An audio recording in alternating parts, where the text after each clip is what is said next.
Bueller? He's sick. My best friend's sister's boyfriend's brother's girlfriend heard from this guy who knows this kid is going with the girl who saw Ferris pass out at 31 Flavors last night. I guess it's pretty serious. Thank you, Simone. No problem whatsoever. Bueller? Welcome back to Thinking Critical. This is Wes. It's time for our next episode of It's Complicated. Thought we would take a little bit of a step back from maybe some of the controversial issues out there, get back into comic books. Gevian Dargan and myself are friends because of comic books. That's how we come to know each other. Used to be an assistant editor at Milestone, starting up his own comic book company, Animated Concept. So he's been looking into the marketing side of things. I know that's what we've discussed a lot before you ever appeared on the channel. We were talking about marketing, stuff like that. So this really is your wheelhouse as far as comic books, the marketing aspects of this. Everybody wants to find this new audience. Young people are reading comic books. They are not reading DC, Marvel, traditional Western comics. And obviously here to talk with me about that is my good friend, Gevian Dargan. How you doing, Gevian? Doing well, Wes. Doing well. I'm having a real good week on Thinking Critical so far. Enjoyed my last appearance with Aficionados. Enjoyed our last conversation. So I'm looking forward to this one too. Keep the streak going. Absolutely, that was a great show on Saturday. I had a lot of fun. we had a good time on that one. But so we're kind of getting in here to where we have people taking notice. You know, younger readers are getting into Scholastic. They're getting into these Dogman comics. Obviously, that's like a brand unto itself. Raina Telgemeier for girls with Smile and some of the other comics she has. Then you also have manga kind of blowing up, which definitely trends younger than Western comic books right now. And there's also YA graphic novels that have their own niche. I don't think you really have any of the really big brands there that you do in some of the other areas, but there's definitely a huge market. And it feels like DC and Marvel are just missing the mark every time they try to get into these markets and take advantage of this enthusiasm among young readers. Yep. No, it's unfortunate. That's all I can say. This time of day, it's not as complicated. It's unfortunate because, you know, you brought up Dogman, and so I took my daughters out on Saturday for free comic book day, and you know, of course, you saying you go in, pick whatever you want off the wall, and pick up an extra book for yourself. So, you know, one of my daughters, my youngest, she picks up Dogman, the latest Dogman one. And my other daughter picks up a book called The New Kid, which is about a kid who wanted to go to art school, but instead his mom sends him to like this very academic school, and about his struggle with that. And then even when it came to a lot of the free comic books up there, they picked none of the superhero stuff. My daughter, who got the Dogman book, got the and I'm gonna pronounce this wrong, the Amethyst free comic book day book. Yeah, Amethyst free comic book day book.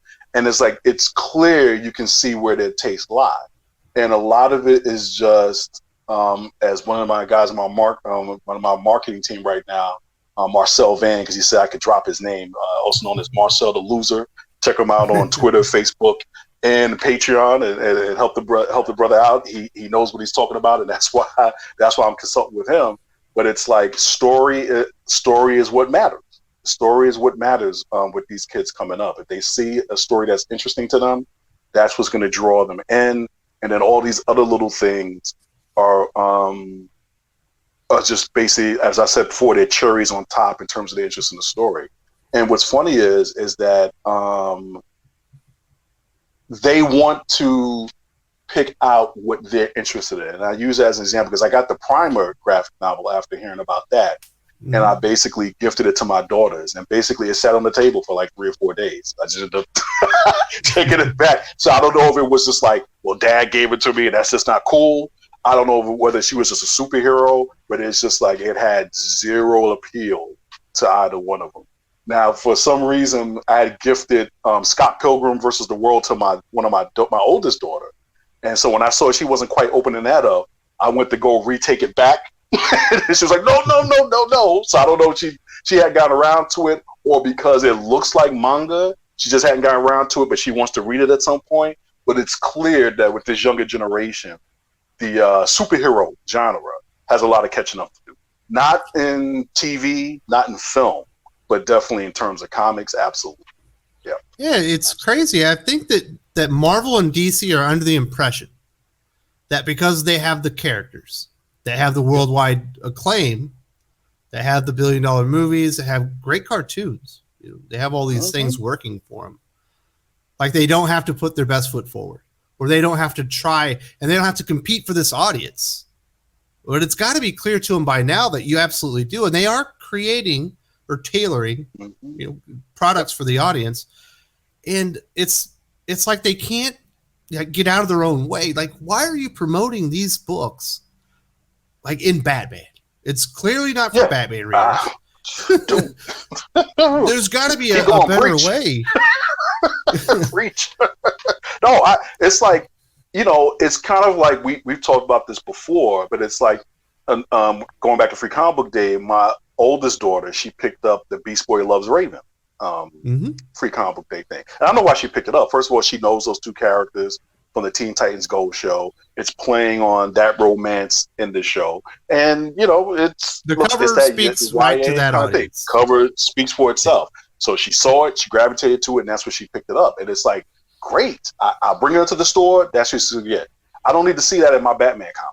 I don't read Batman. I still don't need to see it in my Batman comic. I've never gotten the YA. Dude, you hit it. I have never gotten why they're putting the YA advertisements in those comics. It's like, dude, save that money. Whatever that money you're printing, using to print that up, whatever it is, or to put the ad together, save that money and put it in front of where these kids go. Because I promise you, now one of those, exactly. Now, one of those purchases that has happened is because Dad saw it in his issue of Suicide Squad, and he said, "Let me go get this book for the girls." I mean, it just hasn't happened, and it's just and it's just like, I don't get that. It's like, I literally do not get that, and it's like, even we talked about it on Aficionados on Saturday. Like, we would when I was asked about the whole Milestone thing. It's like, look, I give Milestone huge props because, like I said, and I hope I'm not giving them too much praise, but I thought the way they handled everything from the editorial in terms of the presentation of static and hardware, I think it belies a very sophisticated way of marketing the books. Like I said, the only thing I thought they made a mistake on was that hardware should have been day and date for print and digital. But it's like, instead of digital first. But it's like, with the static book, I get it. it's like, dude, even if it's not for you, you got to respect the fact that you get it. That looks like a webtoon book that is going to appeal to that audience, and they put it out digital and they put it out print for the people who are old heads like me who might be interested in static. Other than the fact that it just didn't kind of like have like a real vision for it in terms of moving forward or keeping it contemporary, I don't know what else somebody's supposed to do in terms of like marketing a book to somebody, other than, really maybe pushing more digital ads to hit that audience, or putting an insert or a preview on a Scholastic book or something like that, or putting some ads up on Webtoons, the Webtoon platform. Just get it out in front of people. But that's one of the things I'm trying to get I'm working with my team to tackle is that it's this discovery piece. It's like, how do these people discover stuff? It's like, I only know about, as Marcel said to me one time we were talking, he says, look, it seemed to him that up until he had brought Webtoons up to me, I had never heard of it. I said, you're exactly right. It's this huge platform, this huge digital platform. It's like, bro, I ain't never heard of it. I said, I've been watching videos like yours or Thick and Critical and all these comic related videos for almost a year. And up until I must have actually typed in Webtoon someplace, I didn't start seeing the Webtoon ads in my YouTube feed up until like a month ago. Yeah, that happens. The next thing you know, it's all over your Facebook page. Yeah, then it's all over your page. Yeah, I must have signed up for something or did something. Or maybe it's because we looked at type of search. Facebook knows it, and then you start getting advertisements. Yeah. And it's almost like, but it's like, for me to have been watching comic book related videos that long, to where Facebook is feeding me that stuff, but I'm not getting fed ads on it. It was more like I was getting like mobile gaming ads more than anything else. Like, I couldn't escape Marvel Strike Force for some reason. It's like every time it's like, but when it came to comic stuff, it was just like nothing from DC, nothing from Marvel. Probably the first thing that hit my feed in terms of an ad was Webtoons. And it's like, and that's not my particular thing, but it's like, yeah, I'm gonna get all up in that Webtoons money if I can, especially after this last meeting I had with Marcel when we talked about it. He actually helped spark two ways we're going to basically repurpose the content to make some money. I get it. And the thing is that you have to be a little bit more creative, and I have to use the word. You got to like have a little hustle in terms of how you're gonna do this, because it ain't this if you build it, they will come stuff. That's nah, it ain't gonna work. It's not gonna But work. DC kind of has some things working for him, and you kind of touched on it right there. Is Teen Titans Go is big. Yeah. My 6-year-old knows who all the characters on Teen Titans Go are. So if you start tailoring some products for that kind of age group, there's going to be some interest there, at least. Yeah, because the character's familiar. If you get the right cover, now you're talking. Yeah, and the thing with Teen Titans Go is that that's one that has a broad age demographic. So it's like I know black women in their 50s who watch that show. So that's where from 6 to 55. I watch that show when I get the chance to watch it. I'll sit and watch with my daughters because it's hilarious. It's that comedy bit, and I think that's what's when you're talking about other than promoting to the audiences. When you're talking about the product, I think it's becoming clear that those of us who are in these marketplaces, we're attracted to the genre.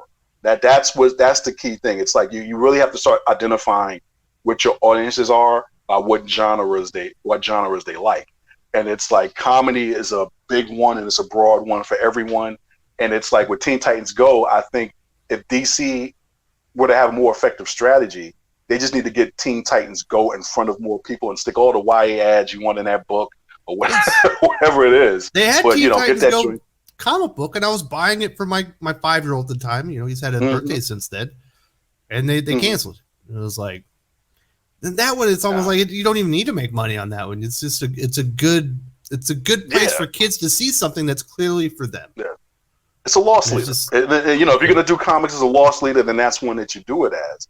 And I think because I think what part of the problem with it is, in terms of discovering a new audience, is that where do they discover it? So that was kind of when I put the question towards both the guys on our marketing team, Marcel and Corey, and Corey in particular, when it comes to coming up with a digital strategy for this, is that how does discovery work? Because it seems like unless I go look for it, or unless I stumble across it, or unless somebody tells me about it, there's no way for me to experience discovering the product for myself. So back in the day, if I wanted to go buy a comic someplace, I could reasonably, under my own steam, with a little bit of money in my pocket, walk into a mom and pop store or a newsstand or someplace else. And I know people like, I say, there was someplace I could go where I would normally go, where I could be exposed to the product. And if I saw something that caught my eye, I could get it. If I don't take my daughters to Free Comic Book every day, once a year, they're not walking into a comic shop. They're just not. So, and you mentioned this at the top of the show, where they're going to find it? Troll, circular at their school. That's where they're going to find it. And I know DC has been trying to make those inroads, and I don't know whether it's just like kids aren't interested in the superhero genre in general. I suspect that's a lot of what's behind I Am Not Starfire. It's clearly they're trying to tap into this is a girl coming into her own and separating from her parents and that whole kind of thing stage. Like they're making that the real selling point. But it's like if I had to say the I Am Starfire ad, you and I probably watch that I Am Starfire motion comic ad more than either your sons or my daughters have. Your sons or my daughters have. The problem with I Am Not Starfire, which is a YA graphic novel book, have you read it? I haven't read it. Uncensored. I love myself too much. What's that? But the art is like tailor-made for 10-year-olds. Who's your audience here? Who are you trying to target with this comic book? Who are you trying to entertain? Because I don't find it entertaining. I mean, the art, like for what it is, I don't want to. Yoshida's art in that one is good. Yep. Like if she made a comic book for my 6-year-old and it had a good story with it, he would love the art. It's perfectly fine, and I appreciate the art. But when you see the story and the curse, it's like, who is this for? Why? I read DC Black Label, and all the F-bombs are censored. But I get this, I Am Not Starfire, uncensored F-bombs. And if you go read that story, Jermaine, I'm not going to, I have to be honest here. I did read it. It is the most generic, basic, coming of age, I feel alienated from my mother. But in the end, now I realize that she was trying to protect me the whole time, and now I feel like I belong again. But I feel like I'm an outsider now, I've been accepted kind of story. It's very generic, it's very basic. Your girls have seen this story 1,000 times. The only thing different is that the main character is completely unlikable. Like, she's awful. The way that the character is characterized, and then the cursing is like, you have a story that has been tried and true that resonates with your audience, and then you throw all these extra things in there that just ruin it. Made no sense. And the only thing I could even begin to speculate in terms of accounting for that is that sometimes the stories that are told are way too personal. And what I mean by that is like you said, who is the audience for this? Who are you trying to connect to the story? Who are you trying to make, which readers out there, which audience you're trying to identify with? And I think it's like, it came up a little bit in the chat during the aficionados conversation. We were talking about the whole thing of when I said that the mindsets of artists have to change in terms of the business. You got to kind of be a little bit more business minded.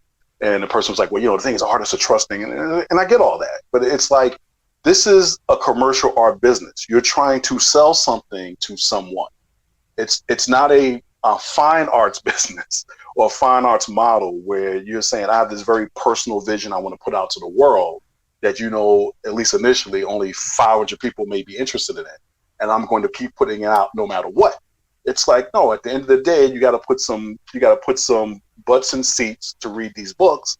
It's got to be a story that is entertaining and engaging, and it reaches, into some sense, a broad audience. You can put your little personal stuff in it, but it's got to be something that reaches broader than that. So it's like, going back to the Beast Boy loves Raven. It's a love story with two characters you already know about, and now the whole question is, what's going to be interesting and quirky about this romance? Will they be together? Will they be together? Will they be apart? How do they get apart? How does he mess it up, or how does she mess it up? It's like I said, the Beauty and the Beast. It's a story as old as time. Whatever it is in rhyme. It's not that there's like 7 basic plots, 7 basic plots, and the only thing you're doing with each of those 7 basic plots is you're bringing something to it that is both unique but universal. And I know that sounds like a nice bit of what they call a platitude, but they're platitudes because on some level they're true. And a lot of this just has to do with just execution. Like I said, that's static. I believe what Joe said, or his theory about I Am Not Starfire, was that Mariko Tamaki, the writer, had already written that story. It was going to be a graphic novel or whatever. It was sitting around. It hadn't been picked up yet. DC got wind of it and said, we'll take that, but we want you to make this into a Teen Titans related story. She said, okay, well, change that name. That'll be Mandy. And then this will be, Starfire. And there you go. Here's the story now. It makes sense because it was not. Well, I'll say this. Hey, look, if people could do whatever they want to do. I mean, based on, like what Joe's theorizing, that means, like you said, who are you trying to sell this to? Because as a parent, I can tell you right now, it's like we went to see Guardians of the Galaxy, which a movie my wife did not want to see at first. She was like, that's the stupidest idea I ever heard of. But she got into the movie and she was grooving along. And then all of a sudden at the end, when Star-Lord says, we're the Guardians of the Galaxy, she's like, whoa! And then she's like going to cover the girl's ears and all this kind of stuff. And then, like, some people told me, don't take my kids to see the second one. Don't take my kids to see the second one because of the slash mass murder homicide scene with Rocket and Yondu escaping from the prison, no matter how sweetly James Gunn tried to present it. So yeah, it's like what Doc always comes back to, and I have to give it to him. It's like you're dealing with the D-list of marketers. It's like, do they understand the basics of, we have a product that we're selling in a certain place at a certain price, and we got to promote it this way? Like, what's the plan behind this? And it just feels like more often than not, you have people who that's either they're not thinking about that at all, or they're just, like you said, they're just taking a little bit of something over here. Hey, we heard you doing this and you're hot right now because of Supergirl being super or whatever it was. Terrible comic. I don't care what anybody says. That was $24. I bought it for $15, complete set for $15. And literally the whole selling point of that series is that she pops a giant zit. That's the whole, that's it. That's pretty much all it was. I can't remember. And that was the first issue. The second issue, I don't remember what happened. The third issue and the fourth issue, I didn't even bother reading because I was like, "You guys are gonna be kidding me? Is people pay $6 for that?" But anyway, I digress. You have people who just throwing things together and putting it out there and just saying like, "Give me money," and it's like marketing on some level is supposed to be about the very fine and practiced art of separating people from their money, but not making them feel like you separated them from their money. They should feel like they're giving you their money for something that's worth it. And so to the point you made earlier, it just feels like Marvel and DC, and they can gripe and grouse otherwise. They're like, and I think they actually might have something here. They have a captive audience and they know it. Well, I think they think they're King Ding-a-ling and they know everything there is to know about comic books. But it's clear they don't know this demographic. Why haven't they reached out to somebody that works for Scholastic or one of these big players?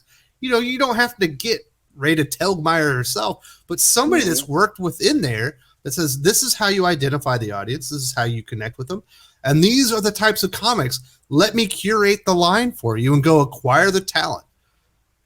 But, well, I'll say this is out of... No, continue. Oh, no, I was gonna say, yeah, it's either because they don't want to spend the money, or they don't. The people who could do it, like, no, I don't want to come work for your company. I don't. You know, it's like you would think this was. You have to invest. For me. Yeah, for me when I make causes, I realize is that I don't know anything about this current manga audience. I don't know anything about reading comics on phones. I don't know anything about webtoons. So I went and paid a guy money to basically get me up to speed. And that's Marcel. That's Marcel Van. He's been doing a great job. I can't be more pleased to sing his praises more, to the point where I was thinking about releasing my books 2 ways. He's got me now thinking about 4 ways and trying to figure out to get the cash to do it. That's what you do. If you don't know something, then you hire people who are smarter than you. That, you know, and I'll put it this way, Wes. I feel your pain in asking that question and your bewilderment. Because it's like there's these very simple things that I've either read or learned through experience that you're supposed to do in business. And I see myself surrounded by people either working along them side by side, or people that you read about in interviews like that one that Daniel Cherry and Jim Lee do. And you're reading this and you're going, why is this difficult? What is hard about this? And look, and I give big props to Dan Cherry. If his fingerprints were on that Batman Fortnite project, sir, I salute you. There was no smarter piece of marketing in terms of a complete marketing strategy than that book, where the only shot you could take at it is, did it actually bring any gamers over into the comics audience? And there's a argument to me like how gimmicky it can be, because I had a discussion with something like that, and I don't disagree with him.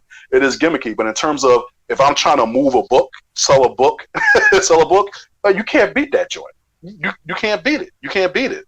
But the thing is that at the end of the day, why is it so hard for these people to do it? Is either they don't want to spend the money, or that's it. That's customer acquisition costs money. Well, yeah, these marketing teams, they got nobody. I'm not saying no, and even with my team, like I told them, it's like we're getting to the point now. We're at the point now. I said, okay, we got to start putting numbers to these ideas, because at some point, yeah, my customer acquisition cost kicks in. It's like, yeah, it's like when I gave an original number, he was like, I could do a little bit more. Marcel said I could do a little bit more with that if we kind of front-ended some of that budget. I said, okay, that's fine. I get what you're saying. You put a little bit more money in the front, get a bigger launch, and hopefully that momentum will carry through. But I said, if it doesn't, that is going to reduce the budget on the next 2 books. Yeah, if it doesn't go viral, it's going to reduce the budget on the next 2 books, because I can only spend X amount of dollars per book promoting this thing. And what I would say with Marvel and DC is, unless they're just crying broke all the time, it's not so much they should have the friggin' money, but they might not. They might be, their corporate overlords might be starving them for the cash. But it's like, even if when they have the resources, they're just so thoughtlessly deployed. Yeah, it's a house ad. It's a Twitter. It's a house ad. It's a tweet, and then they send a little press release off to the comic book websites, and then if there's something controversial, they'll get it into Verge or the Hollywood Reporter, and then I guess it's back to playing. I don't read any of those either. No, I'm saying, yeah, man, but I don't read any exactly right. I don't read those either. So it's like I've never Okay, so I'll put it this way. So the only reason I know about the Aqualad LGBT YA romance novel is because it was, I guess, in my Aquaman book or one of the books that I read. And I'm like, bro, I'm never going to buy this. And it's not because it's an LGBT story. I says, I'm not going to buy a YA novel. It's like, this is wasted paper. I would rather, you know what you do? I would rather you just take all your house ads out. Give me a smaller book, and charge me $3 for it. So I don't have to take this I'm against $5 stance, marching back and forth for the store thing that I'm on right now. It's like, I'd rather have less bang, more bang for less bucks. But it's like, that's just a waste of trees. That's a waste of time. That's a waste of effort. As your comic customer, and apparently, at least up until 10 years ago, the comic customer was 93% male, from ages about 18 to roughly, let's say, 40. On average, make about $60,000 a year. That person, by and large, is not going to rep, cape, or nothing for your YA novel just because they saw it in a house ad someplace. All it does is it gives me a little bit of context when I watch a video on Thinking Critical when they start criticizing, when they start running it down. That's the only thing it's good for. It ain't good for nothing else. So I don't get it. It's just I do not understand to this day. I get house ads on one level because it's like when you're watching a TV show. If you're already there for the network, it's, hey, if you like this show, at 9:30, we got this one coming up. On Tuesdays at 8, we got this one coming up. Okay, I get that. But it's like in comics, if I'm already buying the book, I think you can pretty much understand I'm going to a comic store where I saw a poster that's already doing its job already. So it's like, I don't know. It's like I get the house ads because, hey, I want it on my pull list. I didn't realize there was an event. Yeah. Well, maybe I should call it my comic shop. Make sure I got but I know what you're saying. Yeah, you know what I mean? It's like a mixed bag for the book. You know what I mean? Yeah, because it's like if I'm buying Power Rangers and then it's like you have an house ad there for Once and Future because Dan Moore is doing it. Okay, I got it. That I'm not arguing against. If it's the house ad for Wind, okay, that's not for me, but I can see, like, based on some of Boom's offerings, why Wind would be as a house ad. But to put something in there that appeals to neither one of those audiences, be like, buy this, that's where you lose me. And like I said, at the end of the day, when we were out for dinner the other night, and I was in Barnes and Noble, and so of course I make my way over to the comic section. I make my way over to the manga section. So the manga section in this particular Barnes and Noble is pretty close to the Marvel DC section. So the Marvel DC section is basically like one of those little islands. Mm-hmm. That's no poster. The manga section is like a freaking New York Public Library. It's all over the place. And here's the scary part. Yeah, exactly. Here's the scary part. There's actually kids walking up by themselves away from their parents, pulling the manga off, sitting down and reading it and saying, I want this. Or sitting there reading it after they bought it. And it's like, but when it comes to that lonely island Marvel DC thing, the Misfit toys where nothing matches. That's right. The island of Misfit toys. Yeah, all different sizes, nothing's straight. This one don't represent that one. It's just like, dude, they are not winning with this. And they paying all that good money for all that shelf space. And what Marvel and DC are telling us, because they keep doing it, is that somehow this is working. That somehow, don't believe your lying eyes. Just because I seen 10 kids, and I still didn't watch. I seen 10 kids walk into that section, and all of them went to the manga section. All of them pulled two or three deals off of them, and all of them walked out with at least one manga book. And that Marvel DC Island got no love. You're still telling me you got a great graphic novel strategy going, and your YA stuff is going great. Okay, and maybe I'm missing something. Maybe that story is too anecdotal. But what I'm saying is, it don't look good. It just don't look good. You hear that story too a lot, and then you got the whole digital thing. Like digital, I truly do believe is the future. I think you agree with me. I don't know that we could agree completely on how it's going to present itself, but digital is important. You got to have a digital strategy, and it certainly feels like DC's done more than Marvel. Mm-hmm. But it's all still aimed at the current readership. You're not aiming this product at new readers as an entry point, where it's essentially digital would be the spinner rack, the thing that got your attention. Maybe here's a digital coupon for whatever the first 2 issues of this great story, or whatever. Go claim it, and then you could go read some digital comics. No, yeah, and the thing with digital is, it's like, my thing with digital at first was just that I think what we're like, I want to say 10, 15 years in, and you know what I always say, don't talk to me about Batman. But we're 10, 10 15 years in, it basically roughly digital sales of a comic are 10% of whatever the print are. It just really hasn't moved in They any plateaued for essentially 8 years, and there was no growth until the pandemic shut down. Exactly, until the pandemic shut down. But I became, I realized the place that digital has when DC, as I've mentioned many times before, did their study with Nielsen, where they did about 3 of those studies. And the reason why people were adopting digital at that point was basically because access, portability, and storage. And it's like, okay, that makes complete sense. When I talked to my wife about buying digital books, she said she would pay the same price for a digital book that she would for a print book.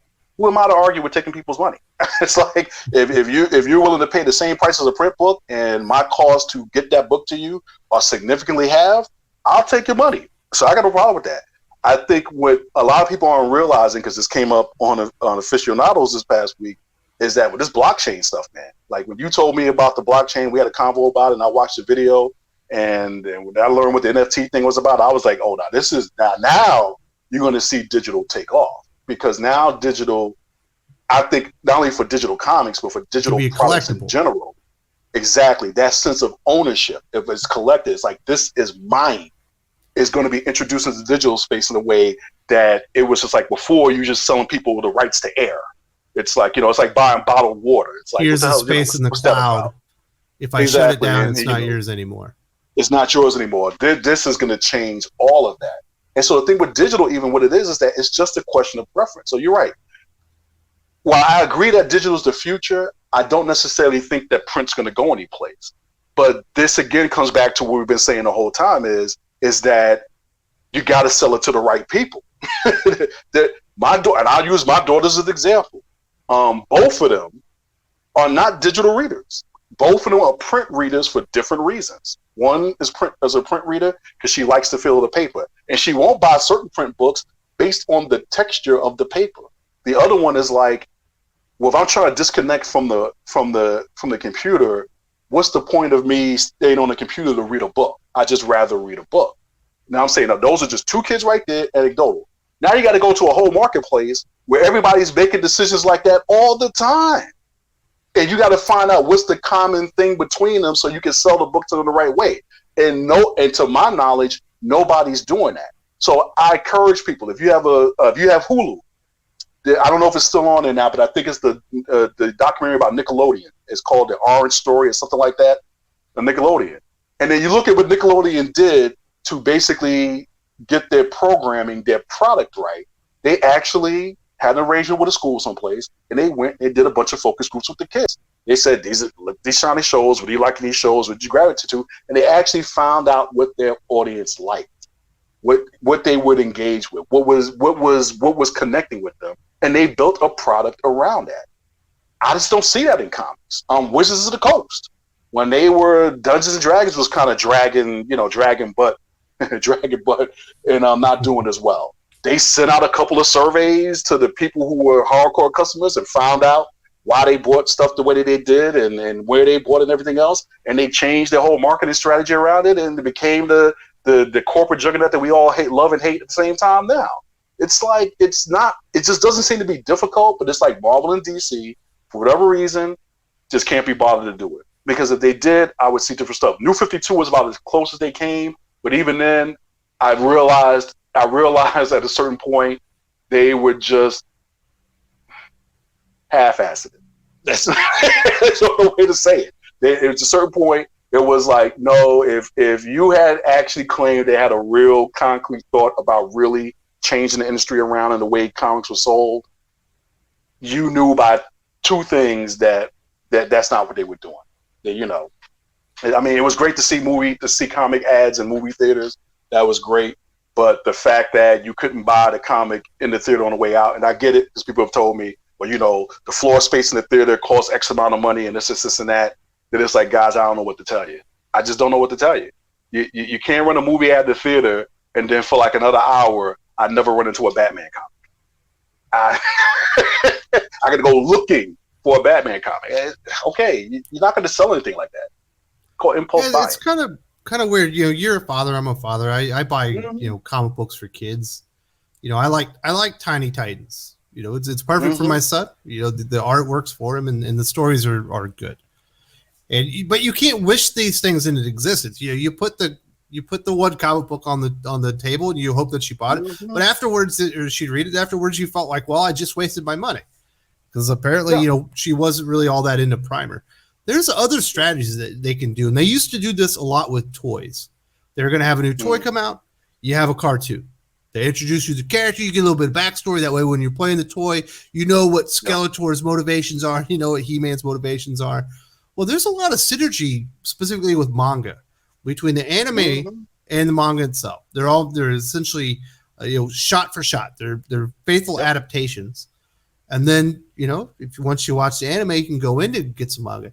They could do things where they develop some kids cartoon programming. Kids programming really hit it at them. And then you have the follow-on stories available in these nice little collected editions. But there's just no synergy. Another big issue that we see within Western comic book media, there's no synergy between the mediums. You go and you see Batman on the big screen, you see Batman on the TV, you see Batman in a streaming show, you see Batman in Tiny. It's all different characters or different versions of characters, and like these things need to all meld together. You need to, once you watch something, like once you watch the Titans season 2 and it stops, there needs to be a starting point in the comic books for the people that are so enamored with the story that they can't take it anymore, that they can go in and go finish it and keep reading, you know, before the next season comes on. But they never feed that appetite. No, and that's because it's not meant to be synergistic. It's meant to, on some level, be disconnected. And it's like, you know, you always had this thing when, especially when it came to like adapting comics to movies. There was always the thought that, yeah, you know, that's good for a comic, but it won't work for this audience here. So it was always the idea that the movie audience was a different audience than more the sophisticated comic audience. More sophisticated, or maybe it's just a little confusing, or it just doesn't make sense, because now you're selling it to, instead of selling this movie to the kid, you're selling it to the kid's dad. And now I think if nothing else, I think MCU probably recognized more so than anybody else is that, yeah, but that kid is dad now. And he's going to the movie and he expects the damn thing to make some sense. What's not happening is that the kid is not going into the movie and saying, well, let me go get the comic. And if they want to go get comic, you have the problem with the synergy thing. You're going to pick up an Avengers book that doesn't look anything like the Avengers thing you just saw on TV or on the movie theater. And the second thing is that you're going to walk out of the movie theater and the comic book is going to be nowhere to be found. And this is what I'm talking about. So let me give an example. Power Rangers, when it first came out. And I happened to be home one day from work, and I'm watching the show, and it's like when the Green Ranger showed up, I was like, oh, man, this show was great. I mean, you know, and I'm like in my 20s, so, you know, but I'm a geek, so I'm allowed.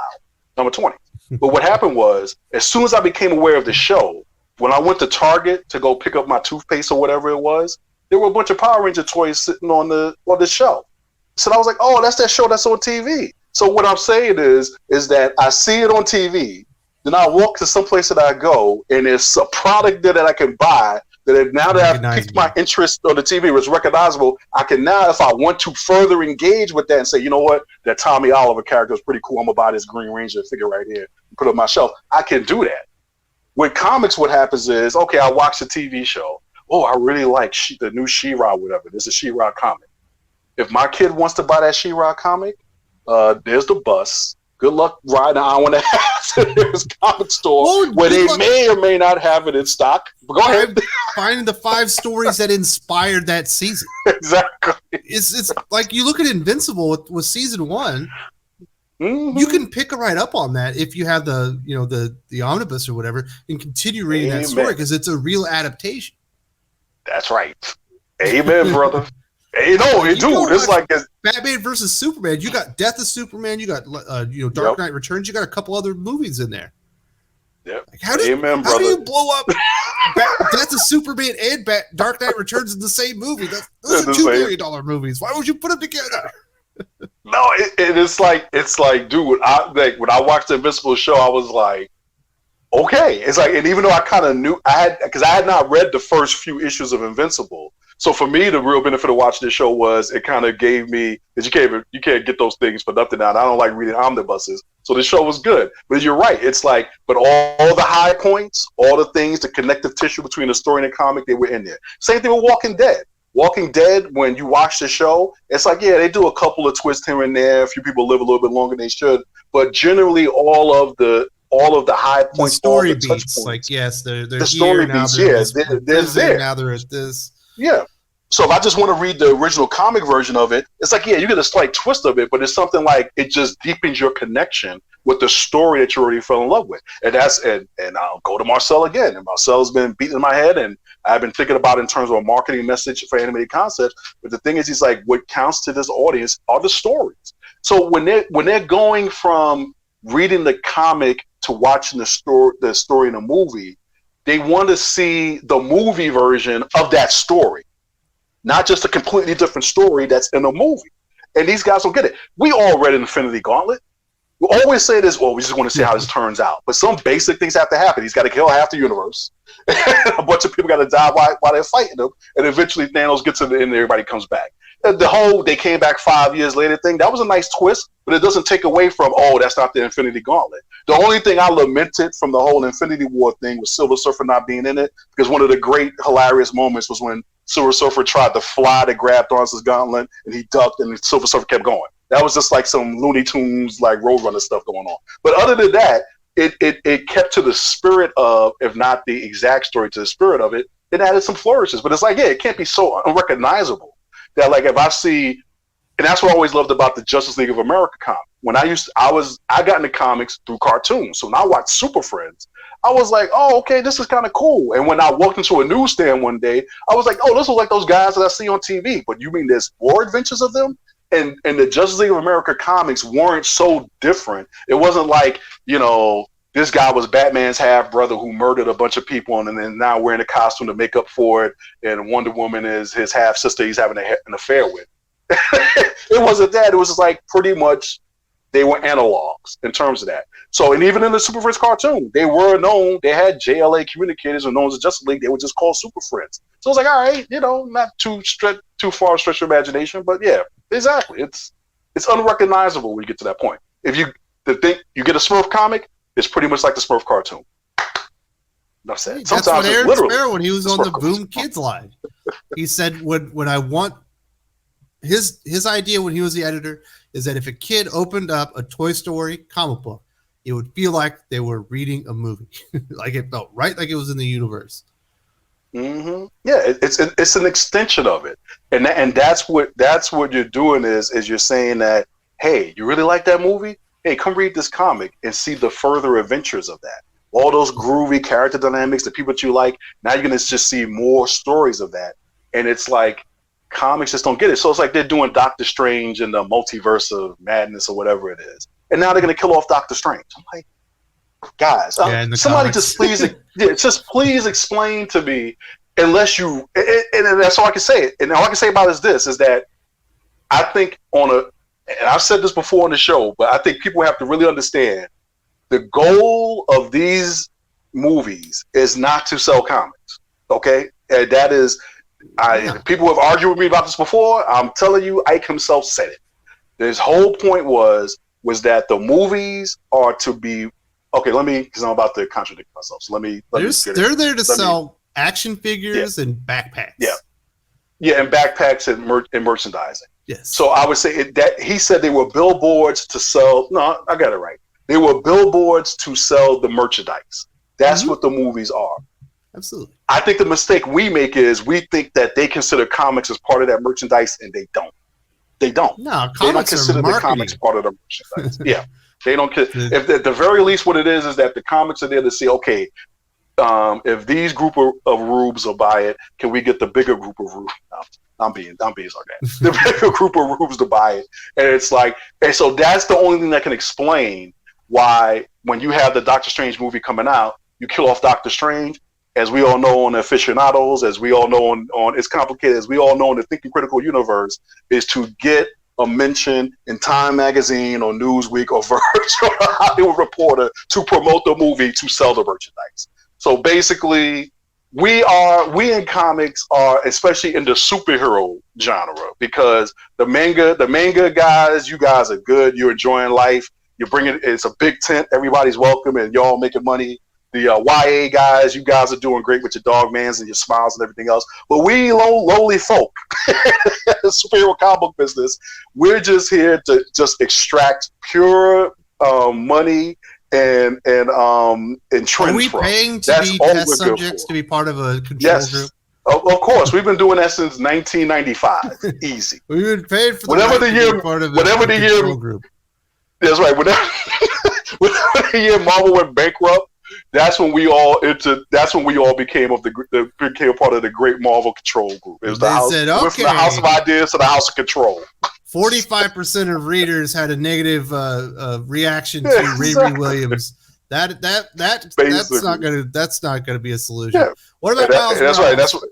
That's right. We only That's had right. a You've never 5%, seen. a breakout with Miles Morales. That one could probably pass the smell test. He moves forward. But you ain't wrong though, because now apparently Miss Marvel was popular in the beginning until I watched one of the purchase videos. They screwed it up. So you see, she has some success in the comic world, so you can't get away from Miss Marvel. She's in the video game. Miles Morales, he got a freaking movie. Riri Williams, nothing. You ain't seen it on a cartoon. You ain't seen it on a backpack. Nothing. They had the opportunity to introduce that character first too in Iron Man 3. Because you essentially, with the little boy that ends up fixing his suit for him. That should be Riri Williams. That should have been Riri Williams, but they were like, replace him. Nah. I mean, Monica Rambeau got in before Riri Williams did. And it's like, who Monica Rambeau? So it's like, I've been paying my hard-earned money so I can break out in hives. It's just a stupid storyline. And look, but that's why we all got to start moving over to places like Boom, because I've been on Twitter, singing the praises of the latest Mighty Morphin. That's still a stupid title, stupid title, but good books. But a Mighty Morphin 10, where they're just doing things right. It's like you're paying your money to get a story. You're paying your money, you're getting a well-told story by characters you like. It's reminiscent of the universe that I've watched on TV and the movies, whatever. But it's like when it comes to Marvel and DC, man, it's just like we're lab rats, and they're making this, and I'm not willing to pay $5 and $6 or whatever to be their lab rat. It's like, like I said, the WWE owes me a check. I said it before, and I say it again, they owe me a check. But what you want is that my daughter now, because she's bought into that brand after watching with me, she doesn't come to me to get the products of the WWE. She'll ask permission for money, and she'll go buy her own legit Boss rings. She'll buy her own Sasha Banks shades. She'll sit down and watch the pay-per-view up in her room by herself, because she can interact with the product on her own and get the merchandise on her own. That's just not what you don't see in comics. I was like, look, if it even said to me, hey, Dad, can I get $20 to order something from mycomicshop.com? I might die from a heart attack. My days on the Ticket Critical will be over. But it's like they're not doing it. And it's like, what did the guy in Sanford and Son used to say? I've covered. Oh, yeah, it's like, Elizabeth, I'm coming, honey. Elizabeth. Oh, it's like I'm waiting for them to come and ask me to buy a comic digitally. I'm waiting for them to act. They can't go physically to do it themselves, and I think on some level they would. But that's the great thing about Scholastic, and I tip my hat to them. They bring their product to their audience, to the school, and say, "Hey, you want to get that accelerated reader score?" That's the parents. That's the draw for the parents. Notebook. They go back to their parents and they go, "These are the 8 books that I would like to buy." Mom says, "Well, we've got $40. You can get 6 of them. Knock 2 of them off." I'm like, "Okay, there you check the boxes. Here's the $40 in the envelope. Take it back, and there you go." A nice little racket. And what we're being led to believe is that somehow, and maybe it's true, I don't know, maybe Marvel and DC are just that poor, is that they can't send out a direct mailer or something to somebody's house like, these are the latest DC, instead of sending them all to these direct market shops where the 300 of us see it and stuff like that. Send those things, a simplified version of that, to the home to say, hey, maybe you want, and my kid can go through and say, hey, Dad, I want to take these 5 here and do this and that. But apparently, comic book publishers are so freaking cash strapped that they can't do something like that. Hey, I know this. DC had enough money to go out there and hire a video game executive or marketing guy, name him the first ever general manager of DC Comics, a position that had never happened before, when they could have probably went out there and hired somebody that knew what they were doing within the these other demographics as far as reaching younger readers, and can go out there and curate a line rather than someone who had no practical experience with video games. Mm-hmm. You know, they hired somebody for big dollars, but you know, but it goes back to your King Dingling theory. It's just like if look, I've said this before, and then I get the cries of, but you support. Look, I don't hate comics. I want to do better. No, I know, and the same thing here too. And the thing is that it's not because we're grumpy curmudgeons who have nothing else better to do than complain about the good old days in comics with this and that. It's like, look, all I'm saying is, and this just may be Marvel and DC, it just may be the superhero genre. I do not see the next me coming up behind. And that's a problem. I don't see that. In wrestling, I see that. I see the next me right behind me, coming up behind me. If I was a reader of YA novels, like I used to buy books from Troll when I was a kid at school too. I see that group of kids come up behind me doing the same exact thing. I wasn't into Legos, but my kids were into Legos. I see the niggas come behind me. When it comes to comics and superhero comics in general, I don't see it. Manga is cool, and as Marcella said to me when we've had private conversations, is that Marvel and DC and those of us who are in the superhero part of the business just need to start taking lessons from what they're doing in manga. And the thing is I'm sorry, it's people say, well, Japanese are more of a reader culture and this and that. I don't know what it is. What I know is that it costs me way less money to get a volume, a nice little fat volume of Super Dragon Ball Super, whatever it is, at about $8-9. And if I spent the same amount of money at Dragon Ball Z, if I spent the same amount of money for a floppy, which is 32 pages filled with 10 pages of house ads that I don't want, for almost 75% of the same price, $6. The system is broken. It's either they're looking at their numbers and they realize that basically their readership now is pretty much 18 and up. They've got $60,000. I don't know what they're thinking in terms of disposable income. So the direct market has slowly been turned into a luxury market because, as Jim Lee once said, they've been covering over readers leaving with increased cover prices for years now. And, we said about DC doing digital. And I'm saying is that they tried it first, and then they just realized they've abandoned it almost 3 months later. Because they changed their whole strategy. Yeah, because the redemption rate of the digital whatever you call them, coupons, the coupons, the books, were low. Yeah, it was like, I have an article going back to 2012 where they were like, the redemption rate on their digital stuff was like 16%. Less than 60% of the books that sold that had it were the digital redemptions. So what they did was they just dropped the digital for the books, and they kept the price the same. Yeah. I was like, well, wait a minute, dude. It's like they left the price the same. And Jim Lee has admitted that at least 25% of the books that DC puts out every month either don't make money or barely break even. And most of us are pretty sure that he's lying about that number. It's probably more like 50% of the books. But the simple fact of the matter is, I don't understand anything about the comic book business at this point. I don't understand anything about it. When you guys did a review of the article, the interview with Jim Lee and Daniel Cherry, and one of the members of the Thinking Critical crew reached out to me on Twitter. And I said, he asked me if I read it. And I said, I usually don't tend to read those. And I said, the reason why I don't read them is because they really ain't saying nothing. And whatever they are saying, there's like 1,000 reasons behind the scenes about why they actually are doing what they're doing. Not that whatever that nonsense they were basically saying a whole lot of nothing anyway. But even what they were saying, it's like whatever the actual reason is they do for what they do, is 1,000 reasons going on behind the scenes that have nothing to do with basically even good business. Because none of this is growth oriented. Not any of it. Even with the Batman Fortnite thing, which I give them huge credit for. But the simple fact of the matter is, those of us who knows that if they were actually trying to draw people into the comic book business, and this is a knock on the creative team that did the book, they would have had A-list creators in that book to basically say, this is our complete and total best foot forward. Not only are you getting this game code at a discount price because you were. Now, if you want to step into this other place, this entertainment called comics, this is what you can expect. And I would say there's an argument to be made that wasn't done. Like I said, and I said it before, I said the success of Batman Fortnite was that you got a game code at a really good price and you got some bonus comic material. That's what it was. Mm-hmm. The comic was the bonus material. It was not the draw. It was not the lead-in. It wasn't even like the, yo, if you think this is hot, go check this stuff out over here. You hope it was a Trojan horse, but...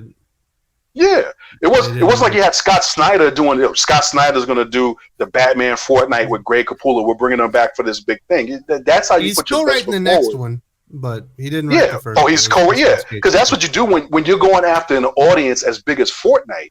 Why wouldn't you do that? Why would you, quote unquote, do that on the cheap? And if I ever run into the guys who were the creative team on Fortnite, I apologize in advance. But why would you? Nicolas Cage is a good writer. He did the first season of Daredevil on Netflix. Fortnite, unless I'm mistaken myself, Fortnite is supposed to be this huge audience. Nah, bro, you gotta come with your A line, the front line, the front bench. Come on, man. I'll leave you off with this little anecdote. I don't get to go to the big city with the big bookstore all that often. Mm-hmm. Last time I was there, I did have at the time, you would have been 4 years old. And we were in there, we were in the graphic novel section. He's looking at all the characters. My son obviously knows who Captain America is. He knows who Spider-Man is. Mm-hmm. He knows who Batman is. He's looking at all of them. I was like, you want any of these? You're not all that interested. He walks off with his mommy because I'm still looking at stuff. I go downstairs. He's sitting on the floor. He's got Dogman in his hand. Never heard of the character in his life. It's over for us, Wes. We're old men. We're dinosaurs when it comes to this. I said I'm gonna have to now start reading YA books because if I want to enjoy comics from this point, it's gonna have to be Dogman and Ray and Tellmeyer. And it's like, hey. So now I'm actually have to go read I'm Not Starfire now. It's not as bad as people say. It's just the main Korean romance comics. That's my future now.